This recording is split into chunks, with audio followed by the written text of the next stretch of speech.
Thank you for joining us today. Happy Halloween. If you feel so inclined, please join us in costume. Welcome to the Rose Foundation's 2025 Grassroots Convening Money for the Movement Grant Writing Fundamentals, Session 3. Today, we're going to talk all about financial statements and budgets and the numbers side of your grant proposals. This is the third workshop in our series on grant writing strategies for grassroots groups. Next week is going to be our final workshop. We're going to have a live grant review with a panel of environmental program officers. And they're going to offer advice about what makes a strong proposal. It's going to be a lot of fun. Someone's going to get an actual grant. You'll have an opportunity to ask questions of actual program officers. So I hope you'll join us for that. Similarly, if you missed an earlier session in the series, you can check out the recordings and resources on our website. I'm also going to email everyone who registered for the series a copy of all of those links and recordings after the final session next week. So keep an eye out for that. And lastly, before we get started, I just want to take a second here to offer a huge thank you to Dahlia for sharing her time and energy and all of this incredible, invaluable information during the series. We're so grateful to have you, Dahlia. I'm excited to get into today's session. And I think before we get started with the content about budgets and financials, we wanted to take a couple of minutes to answer some questions from previous sessions. So we're going to do that for about 15 minutes, and then we'll dive into today's content. Dahlia, are you ready? I have a question whenever you are. I am ready. Happy Halloween, everyone. Feel free to use your video filters if you want to join us in costume. Go ahead. Wonderful. Okay. First question was, how do you develop new, meaningful relationships with funders when they're already overwhelmed with people asking them for money? Good question. Funders are people too, right? And they're interested in learning about exciting, successful work in the community, and that's what you want to share. So in this series, we've talked about the importance of doing your research on prospective funders before you reach out to them. We've also talked about how it's important to follow their contact instructions. If they encourage your emails or calls, go for it. Go ahead and do that. If it's kind of by default, they're not saying, please don't call us, that means you can call them. So it's okay, or email them. Last time in session 2, we did an initial call role play. So there's lots of information about what that might look like in section 2 of your workbook. If you have a connection to the funder already, maybe through your board, ask for an introduction. And especially if you have a connection on social media, like you know someone who knows them, there may be an introduction opportunity there. Thanks, Dahlia. How much funder consultation or communication would you suggest on average, like per grant that folks are going after? Well, I would say it really varies a lot. The more they know about you, the better your chances are of being funded. So I would aim for a minimum of one good conversation before you sent in your application, if that's at all possible. Yeah. What if it's a foundation that doesn't accept unsolicited applications? How do you approach that situation? That's a little bit harder.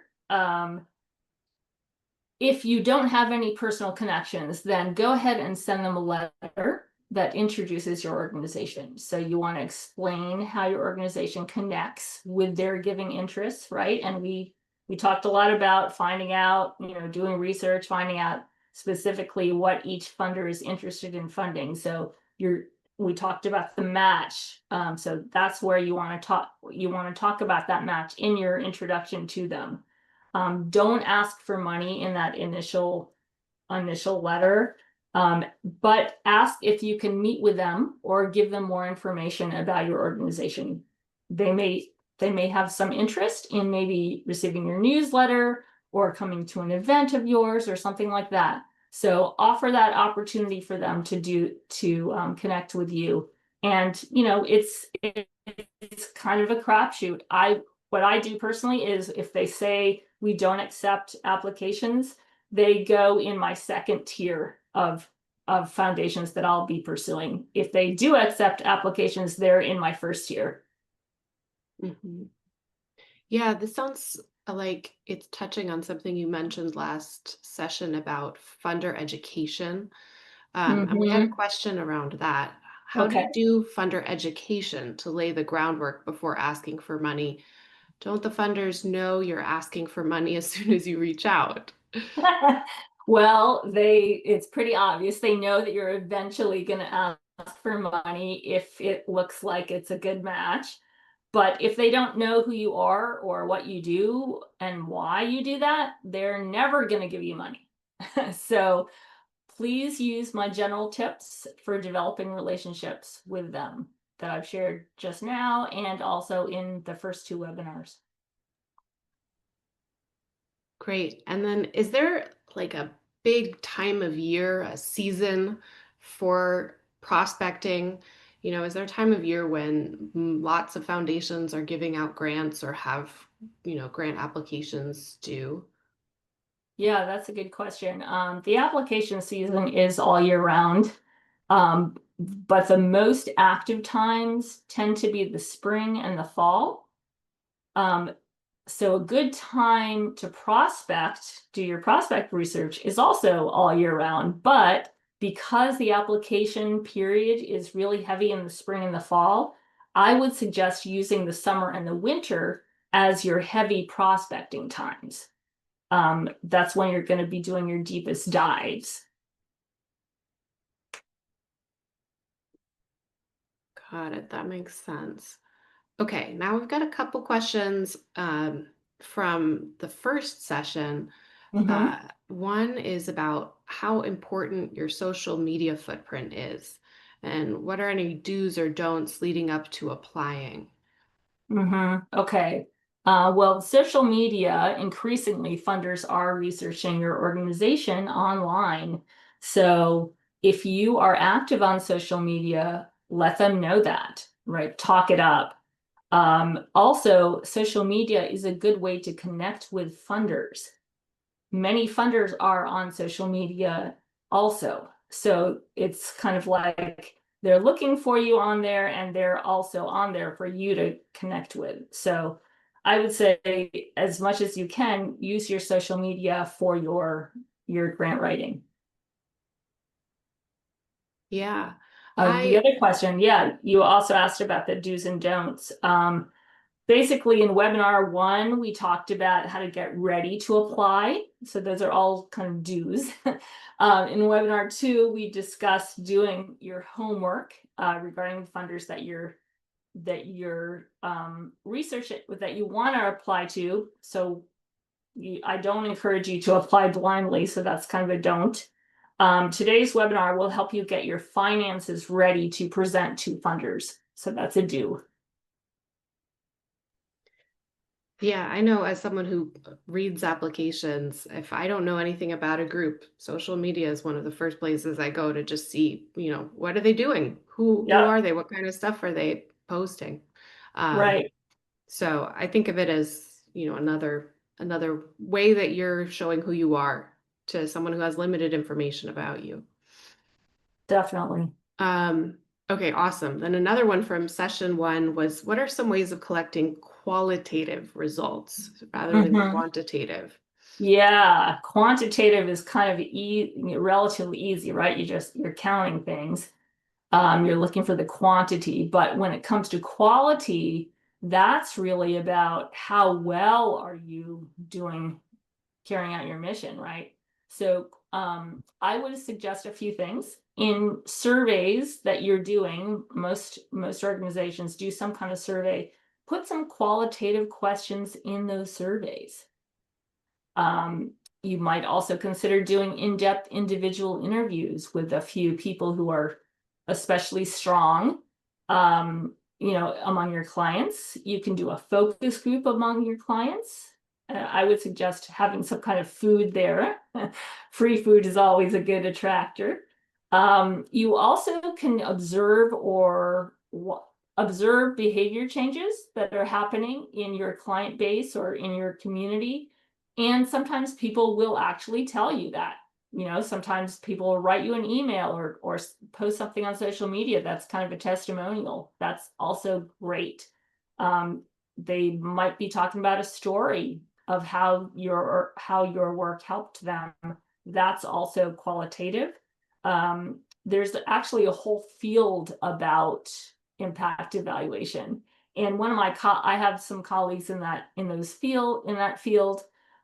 Some of them offer lots of information on their website. So I'll send one with the follow-up information that Aurora shares. I'll send a link or two about some of that to help you out. That's awesome. Thanks, Dahlia. I want to open it up to folks here because I know the chat is not always the easiest way for people to engage. So if anyone has a question that they want to ask Dahlia at this point, we will have time for questions at the end related to this particular session. But if you've got something else that's burning and you've been waiting for your chance, please raise your hand and you can come off mute and ask Dahlia.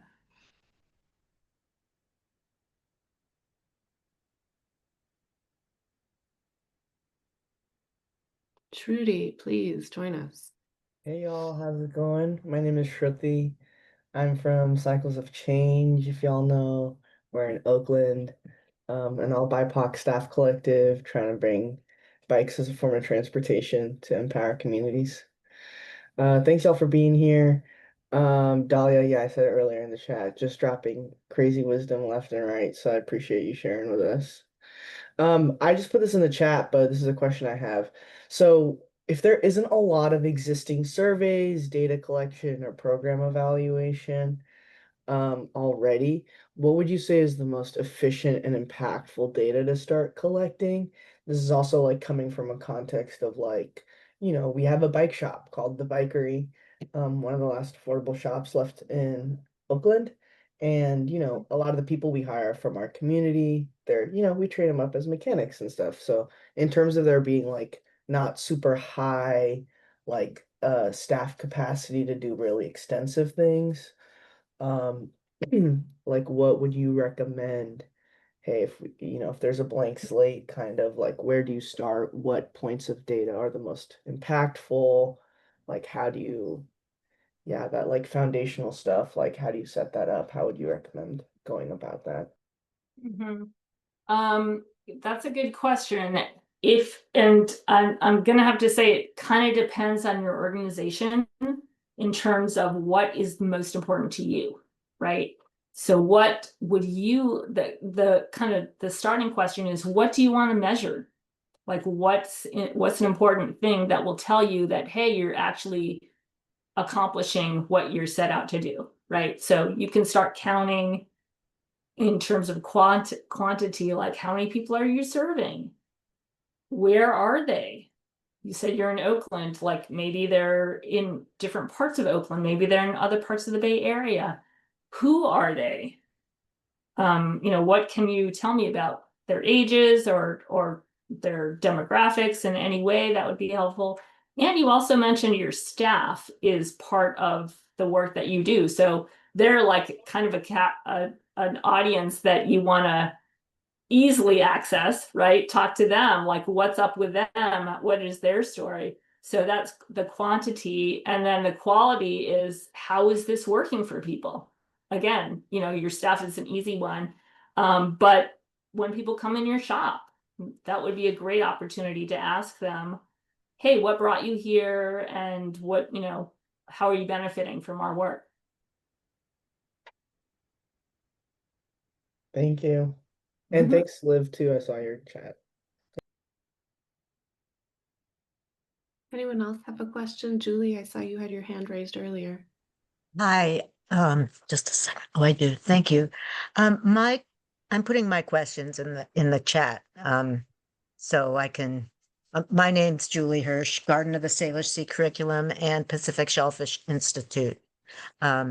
So I put my, if you want to answer the question, two questions in the chat under JH, and I guess one additional question. I could just ask questions the whole time, so you can tell me it's enough. Question, is it most effective to approach individuals for donations or organizations/industry? And right now, government's pretty well gone. So yeah, I'm just quite interested in your feedback on effectiveness. So you're talking, when you say individuals, you mean individual donors? Mm-hmm. Mhm. Yeah. Yeah, I would say both and. You want to look at both of those opportunities.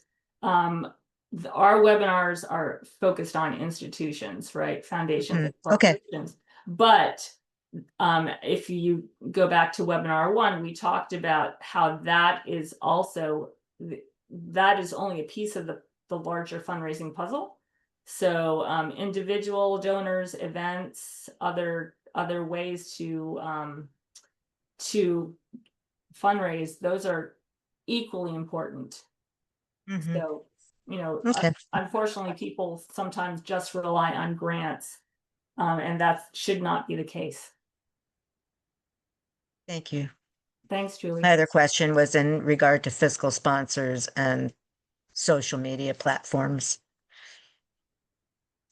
Yeah, I was going to lift up the question about social media or about fiscal sponsorship. Julie Okay. asks if being fiscally sponsored is a barrier to seeking, I assume, to seeking grant funding. Is that right, Julie?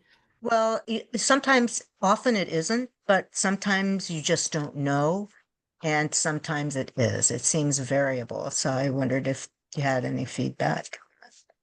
I would say I would agree. It generally is not an issue, and if it's unclear if it is an issue with any specific funder, that's a great opportunity for you to contact them and ask them, right? So that's kind of a reason, to get in the door in a conversation with them.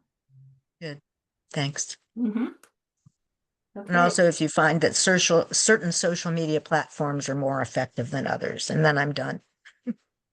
I would go with LinkedIn, Instagram. Those kind of are the top two these days.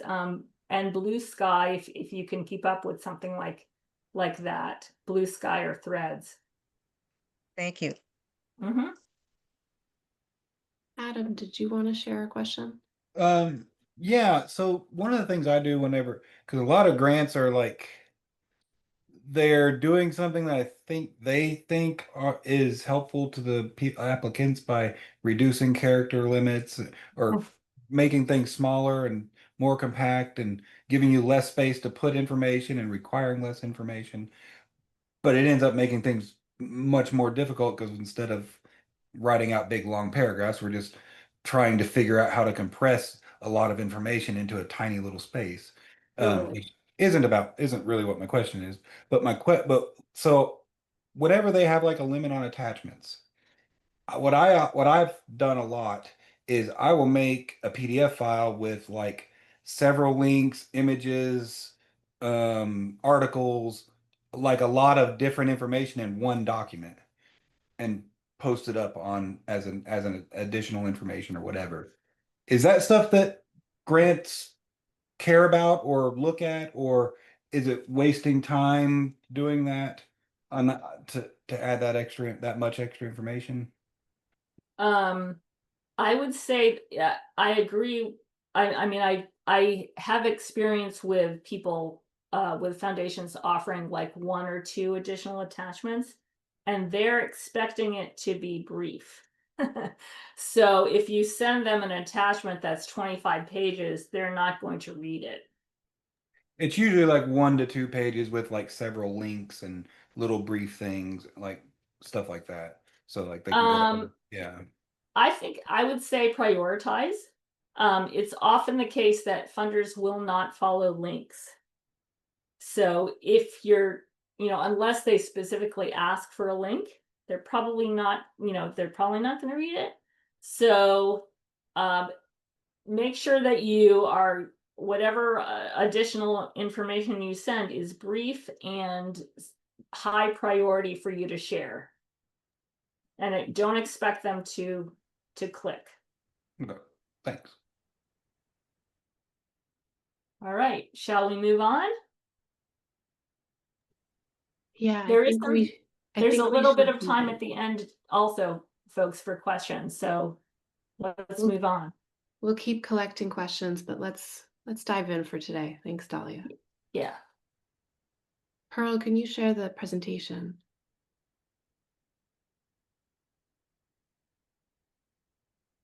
Okay, awesome.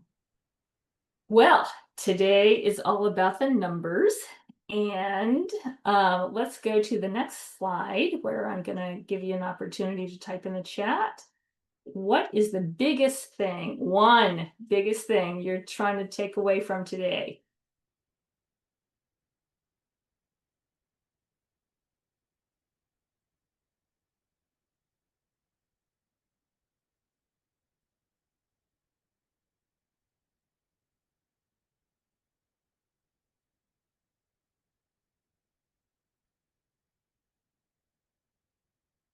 What do we got?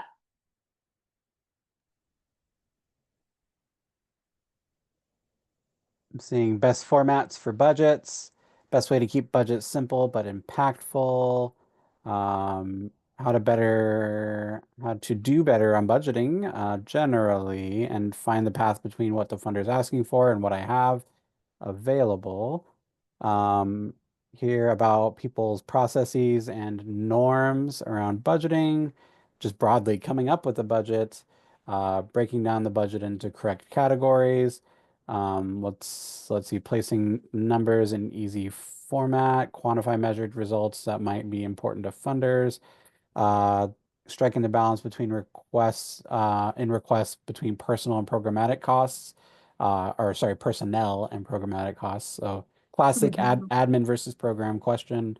Um, let's see. Okay, that sounds Yeah. good. Yeah, that's enough. Yeah, that sounds like what we're going to be covering. So excellent. Hang on, and here we go. So let's go on to the next slide.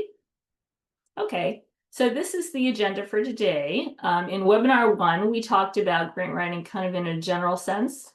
In webinar 2, we discussed how to find funders whose grant portfolios and strategies align well or match with our organization's priorities and values. In both of those webinars, we touched on how each proposal will include a budget and financial information. The written part that we've talked about before is often called the narrative, just to make sure you know that term.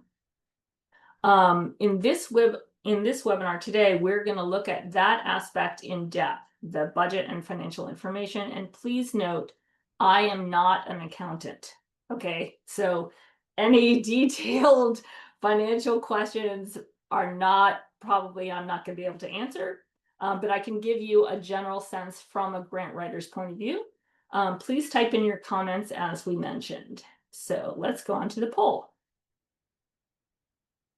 Okay, what is your level of comfort with this stuff?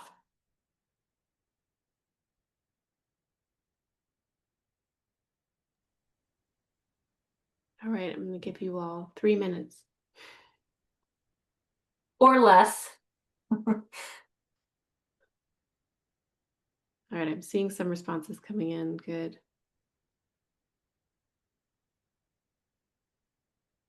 All right.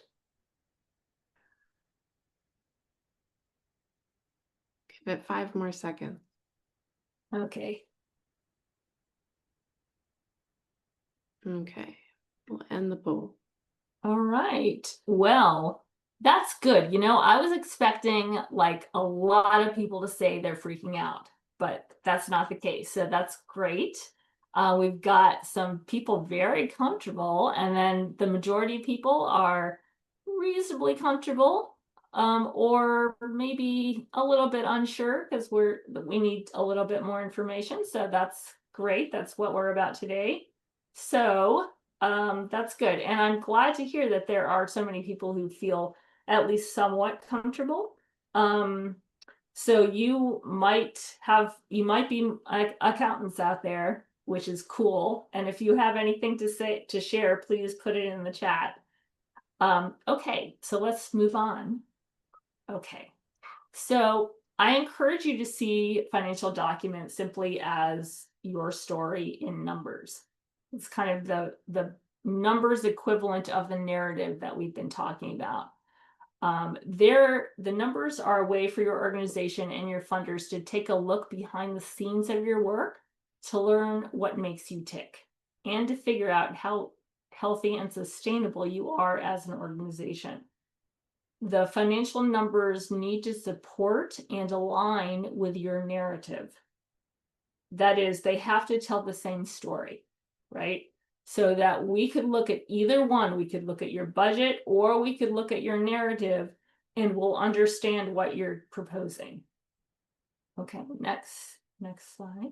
So why do funders care about the financials? Let's kind of take a step back here for a moment. Your financials demonstrate your values and your priorities, and the funder is interested in how they're a match for them. So your financials also show why you need the money and for exactly what purposes and how are you going to use the grant that you're proposing. How is that going to fit into your work, your budget and your narrative side of your work? For past funders, your financials will prove that you are accountable for how you spent their money. You spent it well, and this will help maintain a good relationship with them.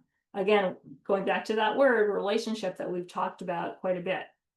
And by law, both your organization and the grant maker have to be transparent about their finances. So do your part, just like hopefully they're doing their part. Remember that the person who decides on the grant is usually not the program officer, the person that you're in touch with. So they are just the custodian of the funds, right? They are not deciding what happens with them. They are advising the board of trustees on what grants they think will be good.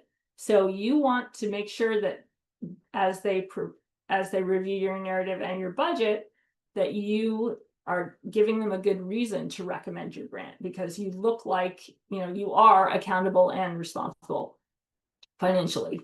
Now remember that grants are not only about emotions and values. Oftentimes that's the case when it comes to individual donors. That's not necessarily the case when it comes to grants. Program officers are what we call professional skeptics. I think there might be the next slide here. Yes. We call them professional skeptics, right? So they're not 100% behind you right away. You have to move them in that direction. They are questioning. They have to evaluate your numbers. They have to evaluate your whole proposal. So the financials will help them feel more comfortable about recommending your organization for funding. Let's move on. Okay. Now, you might remember in webinar 1, we talked about the 8 essentials to prepare for grant proposals. And number 4 on there was a strong financial infrastructure. You may remember seeing this slide. You will need to be able to regularly produce several financial documents, including budgets, expense reports, etc. Basically, you need to show that you are on solid financial ground, even if you're just starting out. And on a related note, funders want to know that you have lots of different types of support, going back to the question that came up earlier, not just grants, right? They want to know that your community is supporting you in lots of different ways. That could be again, through financial or in-kind support. Even if you're new, you need to be able to show that is happening, that you are getting that community support. Okay, let's go on. Okay. Now, each program or project you do not only needs the narrative that we've been talking about, it needs a realistic budget. That is the money that you're going to need to run it and where you expect to find those funds. The narrative is going to help you produce this budget. And you should know that some funders actually read through your budget before they go through your narrative. So again, it kind of goes back to they have to be aligned. They have to tell the same story. So the other part of that is if they're looking at your numbers and they don't look like they're realistic or they don't look like they could be accurate, that's a problem. So you really want to make sure that your budget looks as reasonably accurate as possible to the funder. Okay, let's move on. All right, so I'm gonna go over some basic financial terms. And again, I'm not an accountant, so I can't give detailed responses about these things, but I want to make sure that you know these terms because they're building blocks as we move into budgets and financial situations. So starting with actual revenues and expenses, the key word here is actual, what you actually raised and spent over a specific period of time, right? So it's not just what you projected that you were going to do, but you actually did. Statement of financial position or a balance sheet, that is assets, kind of what you own, and liabilities, what you owe. And your net assets would be your assets minus your liabilities at a moment in time. This is the big picture from a financial point of view about your organization. All right, let's move on to the next slide. Yes. I'll see.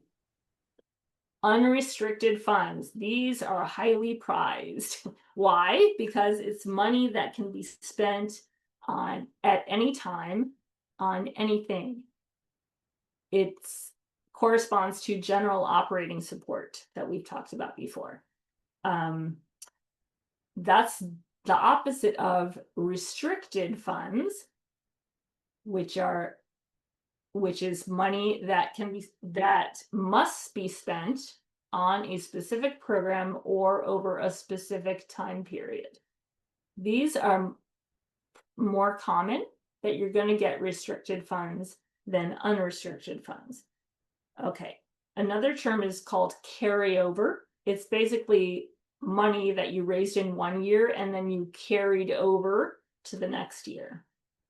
And finally, on this slide, something called the reserve fund. It's usually 3 to 6 months of expenses. The decision to spend that reserve is usually made by your board, and it shows up on your balance sheet as an asset, unless you need to spend it right now, and then it's not an asset, it's active money, active funds that you're using. The reserve fund is not included in your carryover. All right, let's go on. I know this is kind of technical, but I wanted to make sure that we covered it.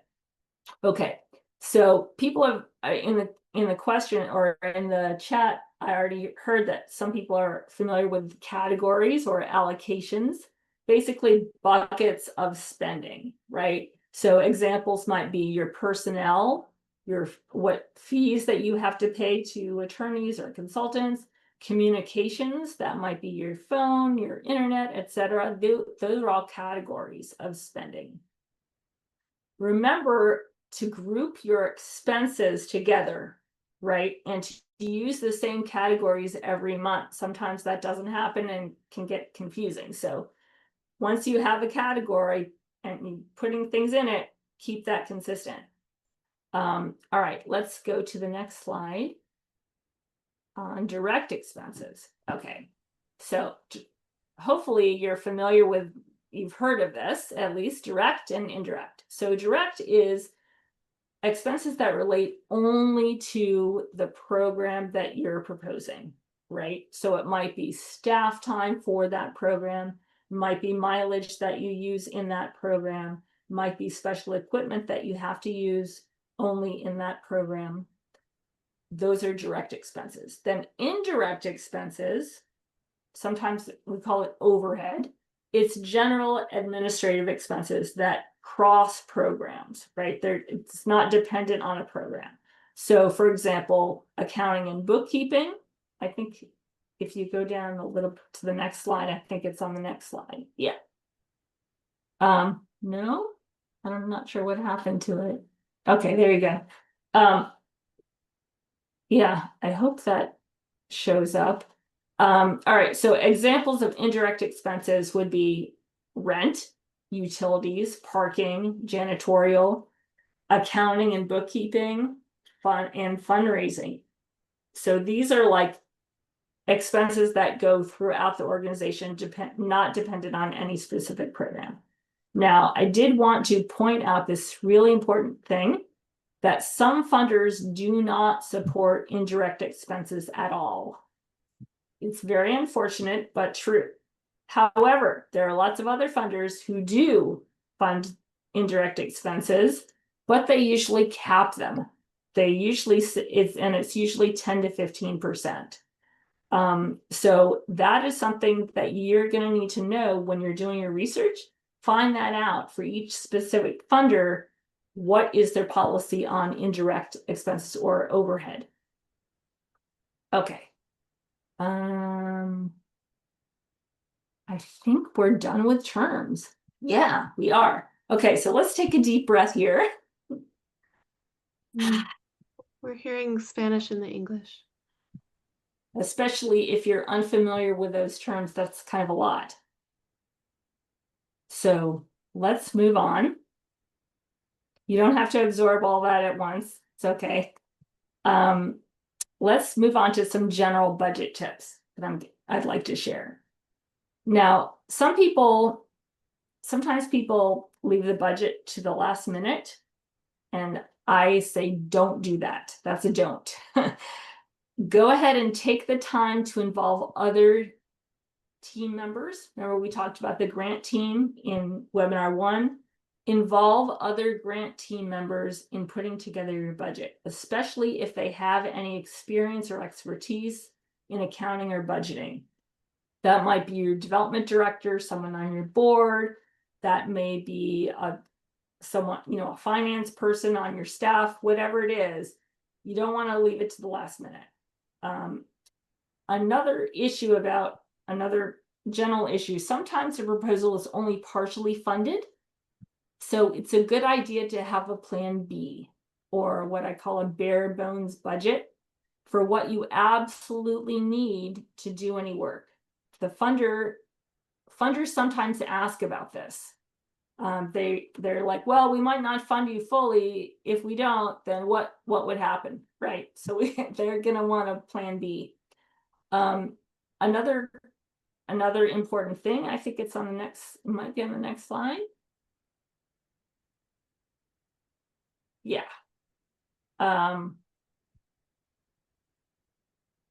Sure, let's go with that. Okay, think about how you can divide your work into programs or projects that specific funders would be interested in. Again, every funder is different and they have specific interests.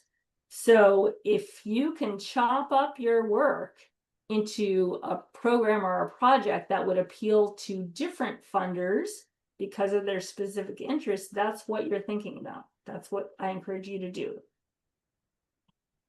Okay. Now remember that program or project budgets may include a fraction of a person, and that's okay. The way we do that in budgeting is full-time equivalent, or FTE. It means what would the salary be for this person if they were full-time, right? So you can use a fraction of that in your budgets, and you'll see that in a few minutes. We'll get to that. Okay. On this slide, you'll see where I say, hold on to your bottom line and don't apologize about indirect costs. Indirect costs happen, that we need them to run our organizations, right? You can't carry out programs if you don't have an organization of any sort. So don't apologize about it. Okay. Yeah, let's talk about calculating expenses. Good news here. Once you've nailed down some program specifics in your narrative, the budget part should be fairly easy to figure out, or at least estimate. You know what your program involves. Now you just have to find out how much each thing costs, right? If you've never actually tallied up all your expenses, the process may uncover costs that you may have glossed over before. And I've seen this happen when people put together their budgets. Oh yeah, we didn't realize that we also need X, Y, and Z. Or didn't realize how much it costs, right? So all of this is important when you're producing your budget. Again, something I said earlier, focus on making sure your numbers are realistic and reasonably accurate from someone who has, from the funder's point of view. They may not have done all the research that you've done on these numbers, but we want to make sure that they look, fairly realistic, like this could be true, this could work. If there are any major one-time expenses that you have to lay out, please note that in your budget and make sure that it's clear that it's only a one-time thing. Keep track of your expenses at least quarterly. You'll probably have to report that to your board already, but funders are probably going to ask for at least an annual report at the end of your funding period. Sometimes they will ask for reports every 4 to 6 months. So it's good to have those numbers on hand already. Okay, let's move on. Okay, so the budget format that funders want, the format will vary quite a bit. Remember that sometimes they are gonna request the budget in the way they want it, and sometimes they will want it, they'll just say, hey, send us a budget that you already have. So we have to be prepared for both of those options. They're probably going to request an organizational budget and a project budget. So those are two types of budgets that you're going to have to create. In the workbook, we'll look at a sample format similar to the one on this slide.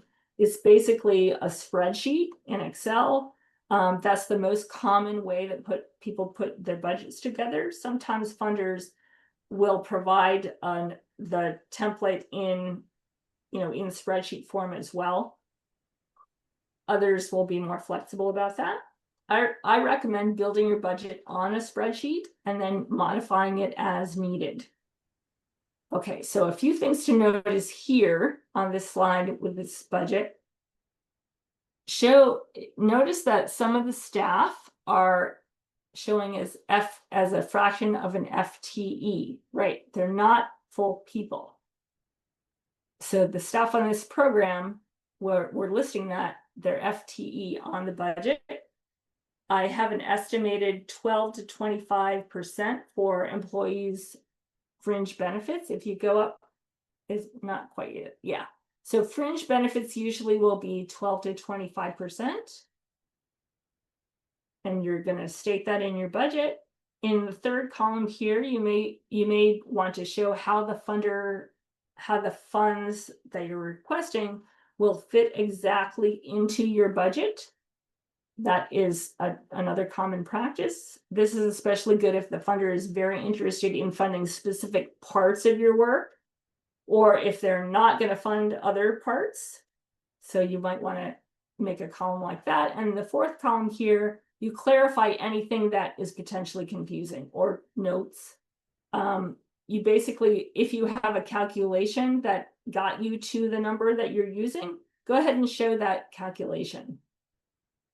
Okay, miscellaneous, I don't think the miscellaneous shows up on this slide, but often there's a miscellaneous line in your budget, and you want that to be as small as possible, and to explain it if you have, if you have to.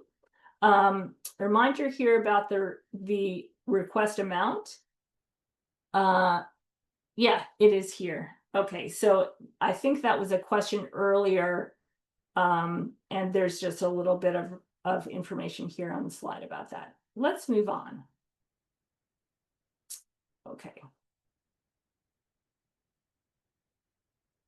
Okay, yeah, keep going to the next slide. We already talked about that. Okay. Calculating revenue. Okay, so we just talked about calculating expenses, but the other side of the budget is the revenue side. A lot of people forget to include this second part in their budget, right? It's a two-sided coin. So it's not just what it's going to cost you, your expenses, but where are you going to get the revenue to pay for it? Funders want to know what other support is already lined up, or at least what you're proposing to other funders, right? What other proposals do you have pending, or what other requests you're planning to make? They want to see that they're not the only one funding you. Budgets can be aspirational, but again, they need to be realistic projections about even this side too, the revenue, not only the expenses we talked about, how they have to be realistic, but the revenue side has to be realistic as well. How much do you think you'll be able to raise that year? With an eye toward longer term sustainability, because funders are not only interested in the short term, they take a longer view as well. Remember that any revenue you list should cover the same time frame as your expenses. Again, two-sided coin. Expenses for this period, same thing. Revenue for the same period.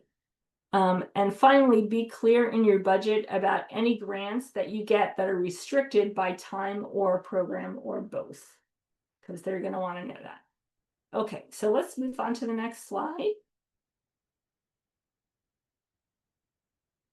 We had to break it up because of the Spanish interpretation. Okay, so here are some common revenue sources, and I divided them into 3 buckets. First, we have earned revenue, right? Fees for any services, if you charge any fees for services, if you're doing any speaking and you get some honoraria for that, if you are running a little social enterprise, like, I don't remember your name, but there was someone who talked about their bike shop, so that would be a social enterprise. So these are just examples of earned revenue. Then we have contributed revenue. Foundations, corporations, government agencies, other institutions. Then we have individual, major and small donors. And then finally, in-kind donations, which are goods or services that are provided, that are donated to your organization. And we want to try to come up with an estimated value for those, right? So these are some examples: meeting space, refreshments, equipment or supplies, professional services, etc. There is a great organization called Independent Sector that every year they do updates about what volunteer hours are valued at. And I will include that link in the follow-up that Aurora sends. Okay, so that number can be used in your accounting for the in-kind services of volunteers and interns. Okay, moving on. Okay. Here are a few revenue notes that I wanted to share. When you're listing your projected revenue, clarify the status of each request, right? Was it awarded already? Was it committed? Is it pending? And if you can, think of, document what likelihood it is that you'll be getting those funds, and then what you're planning to submit, again, with your likelihood if possible. Some funders require matching funds or in-kind contributions to go along with their grants. If that's the case, you want to show that match in the revenue portion of your budget. You're going to show that match to the funder if they require that. For an example of that would be the grant would cover 75% of your expected expenses, and then you would be getting the remaining 25% somewhere else, right? So you would show that. Okay, let us take another deep breath here. I know all of this can be like kind of mind-boggling. All right. We are going to do an exercise. We're going to look at a couple budgets that were submitted to us from our colleagues. Again, some brave souls. We'll do a poll first, and then we'll do that. Yeah, let's do the poll.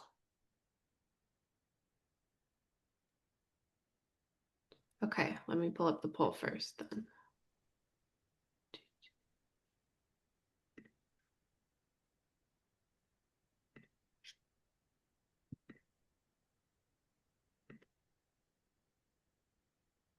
Okay.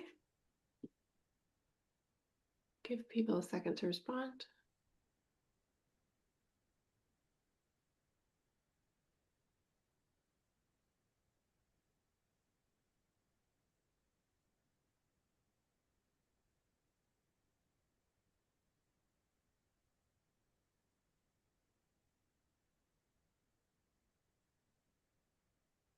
All right, 5 more seconds.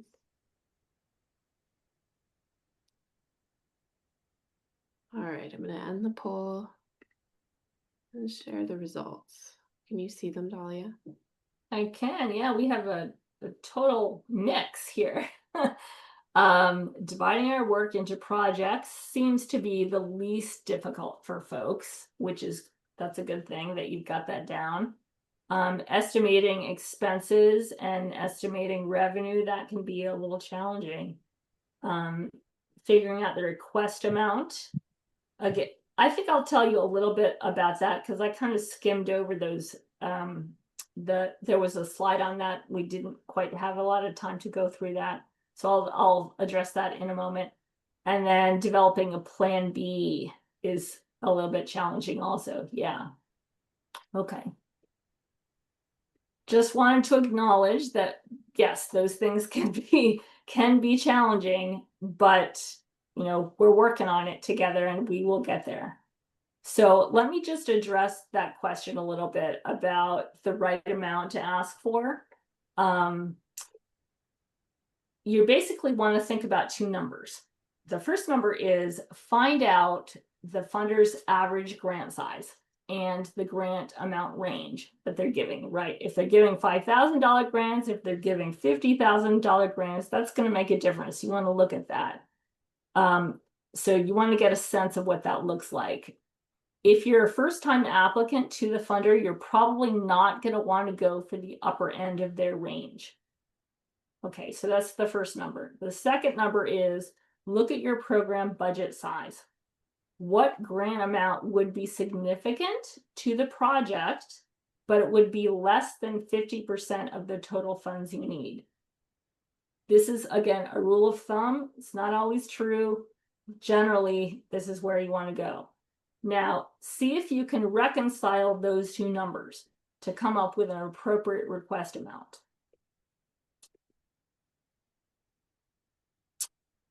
By the way, the request amount you've come up with in your initial funder might have come up in your initial funder conversation that we talked about last time when we did the role play.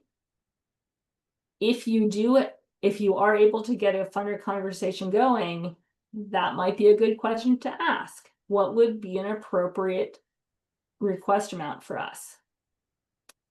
If you find that out, that's perfect. That's what you need to know.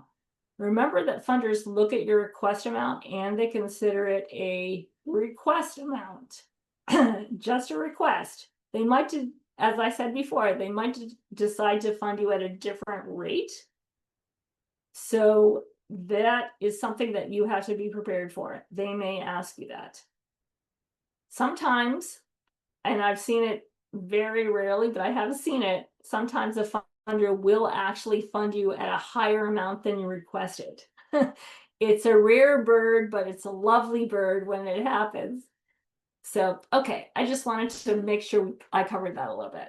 All right, let's move on to the next slide. I think we're ready for our exercises.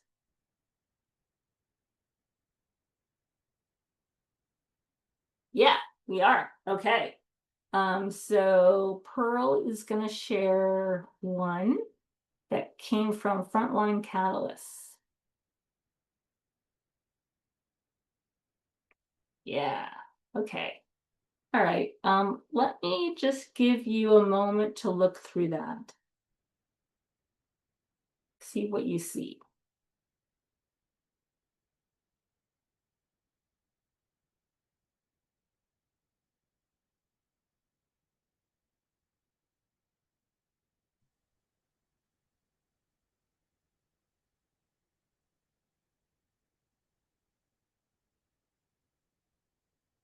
All right.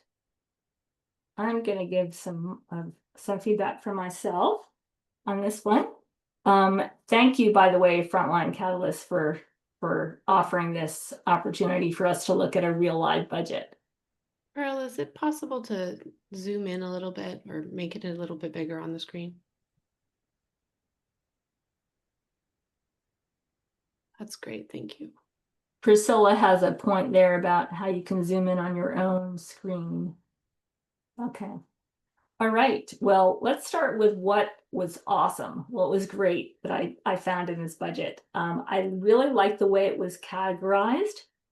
You have different categories of, personnel. And then the program expenses, I liked that. I love the way the notes were included. They're in a different place than that I put them in my template, but this works too, to explain what each thing is. It included the requested amount. I loved that part. And it included subtotals for each category. I really liked that part. The request amount, I think, was okay. I don't know if that was the max that was appropriate for this funder. It's only 11% of the budget, so that's kind of low. But again, that it may have been that the funder only could, offer that size of a grant. In that case, that would be fine. But if not, if the funder had a larger grant range, I probably would have asked for more. Again, this is only 11%, so it's pretty low. Okay, so now I'm going to talk about some things that I thought could be improved for next time. So I noticed that in the personnel, it actually did not include an FTE. So it assumes that the executive director is directly involved in the work of the project. I'm just gonna guess that that's true because it says that, it assumes that. If the executive director is not involved in the programmatic work, then unfortunately they're going to be considered an indirect cost. So we'll just guess that there are a direct cost here because they're showing up in the direct cost section of the budget. But I also noticed that it was only $10,920. So that's probably not their full salary. It's probably a fraction. So I would want to know what FTE or full-time equivalent it is for this project. Secondly, I probably would not include the names of people in the budget, though people come and go. So unless there's a specific reason to include the people's names, I probably would take those off and just use the titles. I would want to know the fringe benefit percentage. It doesn't say what it is. I calculated it to be about 20%. You know, that would be good to put that in there. I also thought it could be clear on the program expenses items. Some are already described, but some are not. So I would love to have a little more clarity on that. The request column includes seemingly random amounts of money for every, and it's on every line item. So you're requesting a tiny, you know, kind of a random portion of each item. I don't really know how those were calculated, or, you know, it doesn't make sense to me as an outsider. So that's just a question that I had. What is the total direct cost? There, it doesn't really say. There's no subtotal for that. I calculated it to be 194,194, which is kind of odd that we've got 194, but that's what it is. So it should, if I take that number and I calculate the indirect cost rate, it's at 20%. And that's a little high for most funders because, as I said before, they're usually looking for 10 to 15%. So I would, you know, as a funder, I probably would question that unless that wasn't an issue for me. Just a couple little things here. Please round to the nearest dollar. My personal preference is not to have cents on a budget, so I would round it up to the nearest dollar. And finally, I noticed that this budget doesn't have a revenue side. It's just the expenses. And that's something that I talked about before, that you want to make sure that you have both. Okay, let's see if we've got, I think we have another budget to look at.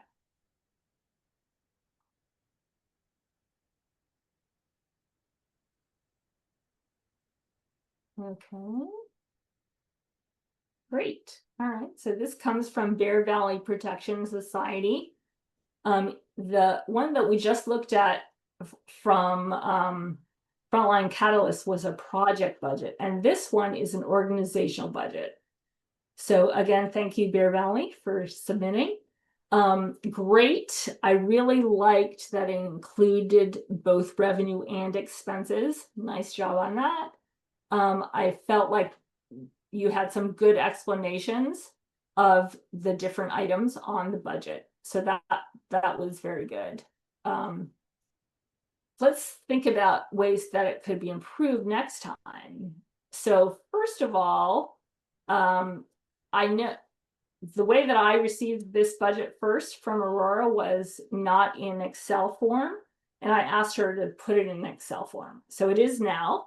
And part of the reason that I wanted to do that was because I wanted to be able to double check the numbers. And I did, and I found that there were some inaccurate totals from what appears here. So just, you know, get the software to help you kind of make sure that your numbers are accurate when you're totaling them up. I also noticed that the only personnel expense in this budget is the field coordinator stipend. And that, you know, again, if I were a funder looking at this, I would kind of question that. Why is there only one person getting money for this? You know, are there lots of volunteers? And, you know, how does that work? Because it's not really in the budget. I would reconsider to see if the expenses that you list are really indirect or direct. So you have some overhead ones on here that are listed as overhead, which that's true, they are overhead, but I'm questioning about the fundraising and outreach, the comedy night event, and the educational printing and materials. Are those programmatic? I'm not really sure. So that you know, I can't tell if they're really direct or indirect. So that would be helpful. Again, we have to do that, we have to think about what the funder is saying is our max rate for indirect, usually 10 to 15%. I don't know, but I would need to know that as I'm creating this budget. I noticed that the budget doesn't have any subtotals, so I would love to have that. And finally, you could include last year's actuals for all of these line items. That would be nice. I think the funder would appreciate that.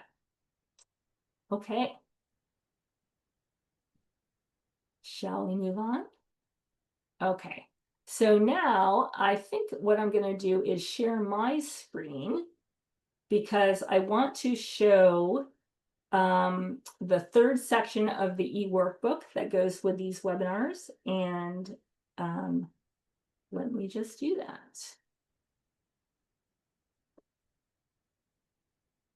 Give me a moment to get that up. Here we are. Yeah, okay, so this is part 3. And before I go into the details of the template that I provided, I do have a link here at the top to a handout that Rose Foundation produced for a workshop a few years ago, but I wanted to offer it to you in case that would be helpful to you. It reiterates some of what we talked about in this webinar so far, including the terms that may or may not be familiar to you. So those are in that handout. Okay, so here is the generic budget / financials template. And if you notice, I'll just kind of go through some of the lines here. Okay, so you obviously put your organization's name, you put the current year budget dates, right? Those dates are important. And your last completed fiscal year would be helpful as well. Okay. So your expenses, they're starting out with a direct expenses. You have budget, this request and notes, and then last year's actuals is the last column there. This format combines your budget with your financial statement. This may or may not be what a particular funder wants to see, but this will get you started. Okay, so you have the direct expenses with the FTE and the benefits and taxes percentage. Then we go into non-personnel. All of these are going to be, your expenses, including miscellaneous on the bottom line there. Those are direct expenses, directly related to whatever program or project you are proposing. Then we have indirect expenses, again, 10 to 15%. Rent, website, etc. Subtotaled here. So we have the total expenses, then we have the revenue side. You'll recognize some of these words: carryover, individual donations, memberships, special events, in kind, as I talked about. That is goods or services donated to you, etc. Then we have revenue minus expenses, kind of your bottom line. This is just one format you can use. Another format comes from an organization called Philanthropy Massachusetts. I offered their link here. And I also offered a link to a sample description of what it might look like to have a government, well, this is particularly government, but a match requirement on a grant. This is a government match. Okay, so these are just a few reminders that I'm reiterating here from the webinar. So these should look kind of familiar to you. And then I wanted to offer you a bonus. So we've talked a lot about both the narrative in the first 2 webinars and today the budget part of it. Now I'd like to put them together as a package, and we're ready to get some feedback from others at your organization, and maybe eventually others outside your organization. And we call it a mock review. So this is an opportunity for you to go through a checklist and see if you can imagine yourself as a program officer who is new to your proposal. What would they think of it? What would they be looking for? So let's look at this proposal mock review checklist. Again, putting on your funder hat. I actually have a funder hat here. You might not see it through my bunny ears, but anyway.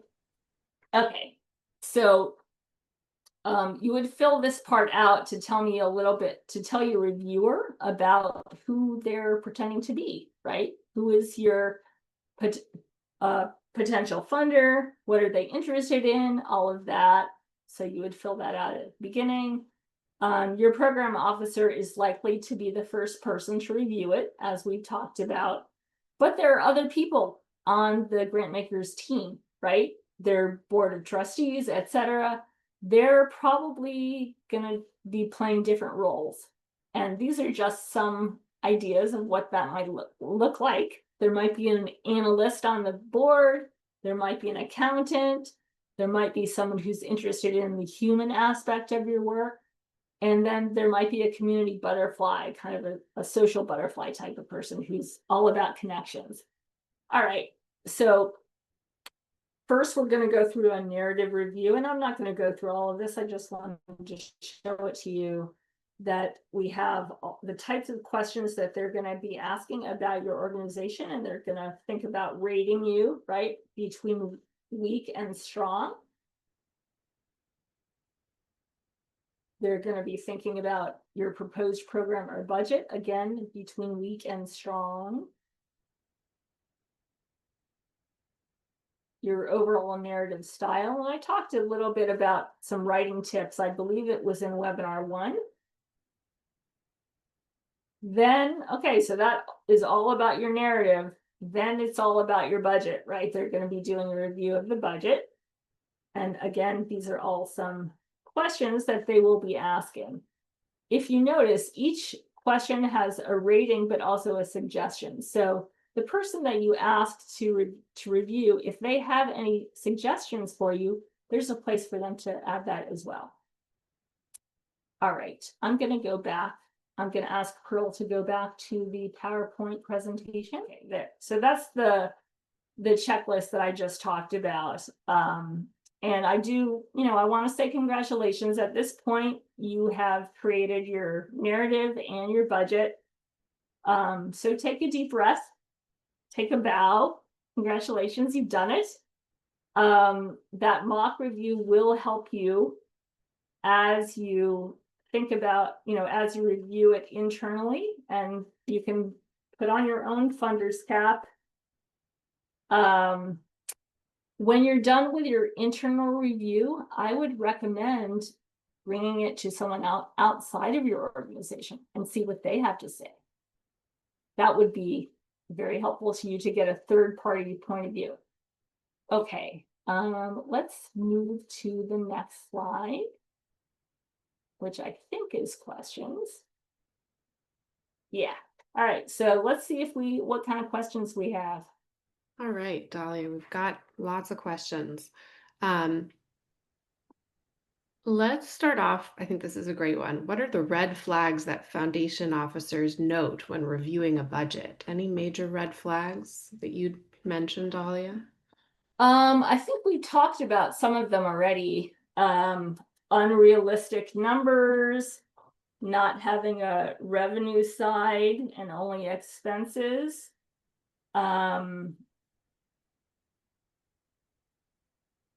If the funder has like a list of things that they don't fund, if those show up on the budget as a requested item, that is not good.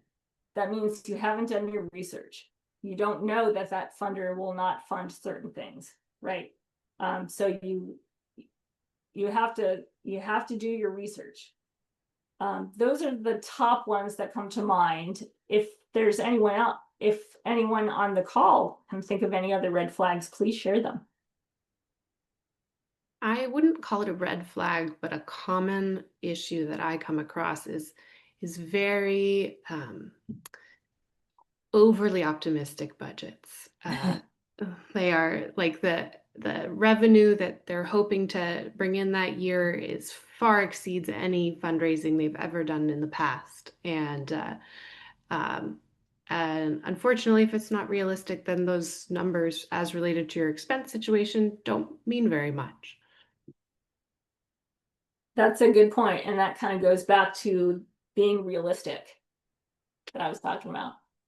Definitely. I changed my hat now. Now I have my real funder's hat. Okay. We've got another one that I think is interesting, sort of in the Yeah. same line, which was, what do you do if your org is not in a stable financial moment?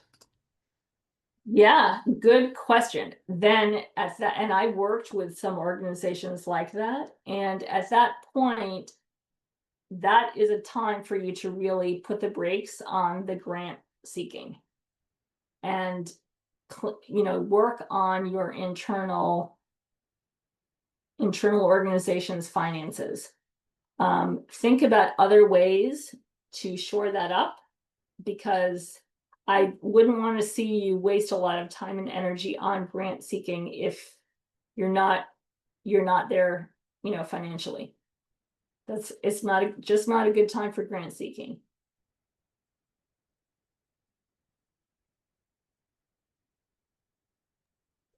All right. We also got a lot of questions about in-kind donations and how to put those into your budget and documentation. So are they better reflected in a below the line item sort of place or as part of the revenue in the budget? Yeah. If they are offsetting some of the expenses that you've listed in your expenses, then they would be in your revenue.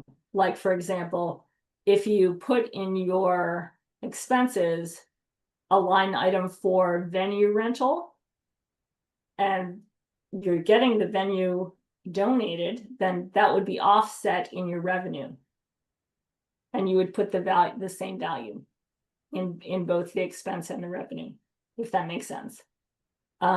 If you've got, well, I think there was one of maybe the second budget that we looked at that would seem to be very heavily reliant on volunteers, but those didn't show up in the budget. So you would want to talk about that in the budget. And maybe, probably have a specific line for that below the financial section of it, because you're not counting any expenses that would be for personnel. You're getting free labor, basically. So you want to have that show up on your budget. And again, I'll be sharing a link to Independent Sector, which does an annual update on what the value is of a volunteer hour. See a lot of questions coming through, or comments. Yeah, another one that I noted was, what is included in fringe benefits? Should fringe benefits be included for part-time employees? That again is up to your organization. If who do you provide fringe benefits to, and what are the fringe benefits that you provide? So that's more of an HR question, not something that I could really answer in terms of what you're able to provide to them. But whatever you do provide needs to show up in your budget as a percentage, and say what the percentage is that you're using. Sally, could you give a few examples? Yeah, of common fringe benefits? Yeah. Health insurance, daycare support, transit support, retirement. A few.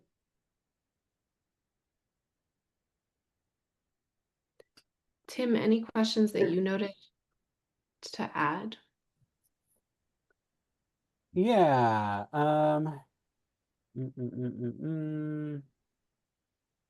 and while you're gathering that, I'm going to just say We have a short survey that we'd love folks to fill out about the session to provide some feedback about how things are going and how we can improve in the future and what other kinds of trainings you'd like to see. So I'm going to put that in the chat. And as we continue to answer questions, please fill that out. We really appreciate it. Pearl, could you advance to the next slide? Yeah, this is just another way to let me give us some feedback. What is the most valuable thing you're taking away from today? And it could be from today's webinar, or it could be from all 3 webinars.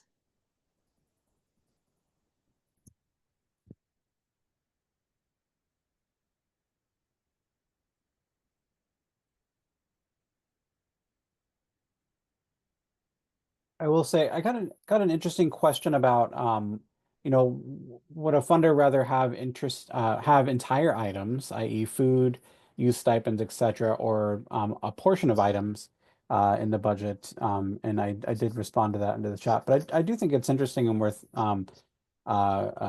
bringing up here in conversation. So I took that as, you know, do funders want to pay for whole items or like a little bit of everything?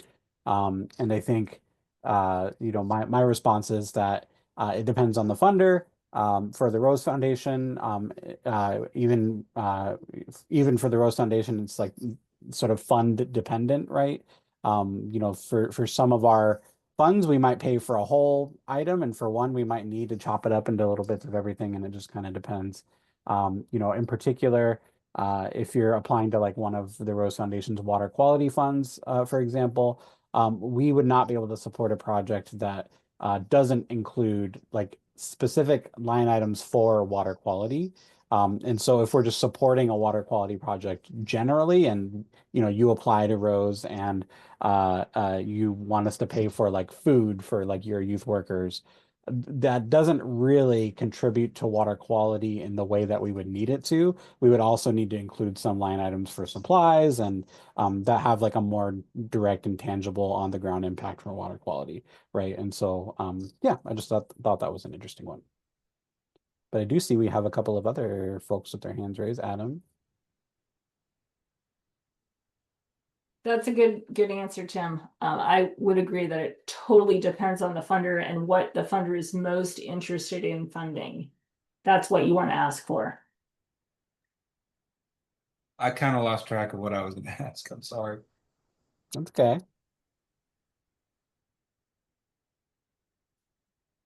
Raymond.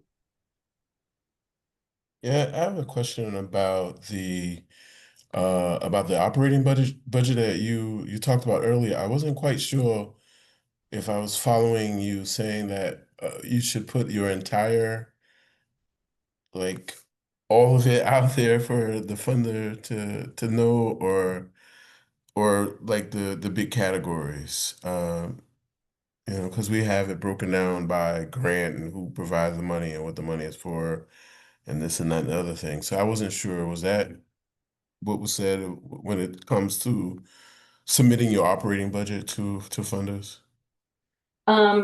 Well, I think I understand your question. So usually funders are going to ask for 2 types of budgets. They will want, if you're proposing for a project, they're going to want a project budget, and then they're going to want an organizational budget. Right. So the project budget is just that project, right? Right. The organizational budget or the operating budget is your entire organization. Right. But I was hearing you saying they wanted to know if something aligned with their priorities in your budget. So I was specifically talking about the organization's budget. When we provide that to funders, when they ask for it, do they want to see each grant funder's name listed on a spreadsheet and all of this other stuff that comes with it? Right. And now I understand. Yeah. They generally will not need to know specific funders' names, but you could use categories like, we got X amount of money from foundations collectively, X amount of money from, you know, this other sort, from our event collectively. Okay. Yeah, I was just wondering if I was doing it wrong when you were saying I thought I heard you saying something else, so good. Okay, great. Thank Thanks. you. Thanks for asking. All right, are we ready? Yeah, here's my contact information. If you're active on LinkedIn, I am super active on LinkedIn, so please link to me. Priscilla Trin already did it. Thanks, Priscilla.